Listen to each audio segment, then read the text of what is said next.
In pre-Columbian Aztec society, a Calpulli was the designation of an organizational unit below the level of the altepetl city-state. A Nahua city-state was divided into a number of Calpullis that each constituted a unit where the Calpulli inhabitants were collectively responsible for different organizational and religious tasks in relation to the larger altepetl. Calpullis controlled land which was available for Calpulli members to cultivate and also operated the Tēlpochcalli schools for young men of commoner descent. In Aztec culture, as in most other civilizations, the family unit was very important. There were several levels of organization in Aztec family life, beginning with the base family unit. The base family unit consisted of two parents and their unmarried children. The main functions of the base family unit were education of the children and food preparation. Many base family units, however, banded together to form extended families. The households of extended families were usually composed of several brothers and the families.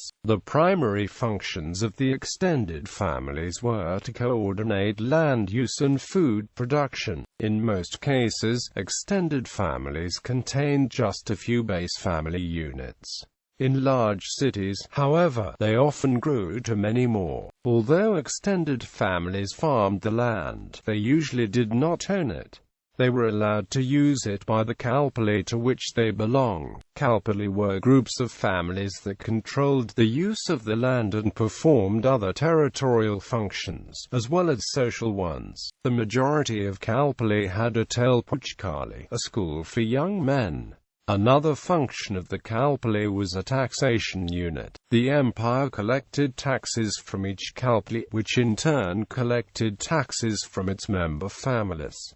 Most rural Calpulli were based on lineage. In other words, the members of a rural Calpulli believed that they were descended from a common ancestor. In the cities, the Calpulli were based more on geographical, political, and occupational similarities than lineage. In both cases, Calpulli were tightly knit and sometimes were even somewhat isolated from other Calpulli, both politically and physically. The nature of the interrelatedness between the members of the Calpulli is a matter of debate. Traditionally, it has been argued that the Calpulli was firstly a family unit in which the inhabitants were related through blood and intermarriage. Other scholars such as Van Zantwijk deny that this was necessarily the case. Van Zantwijk demonstrates that at least in some altepetl the family-based nature of the Calpulli was replaced with a hierarchical structure based on wealth and prestige.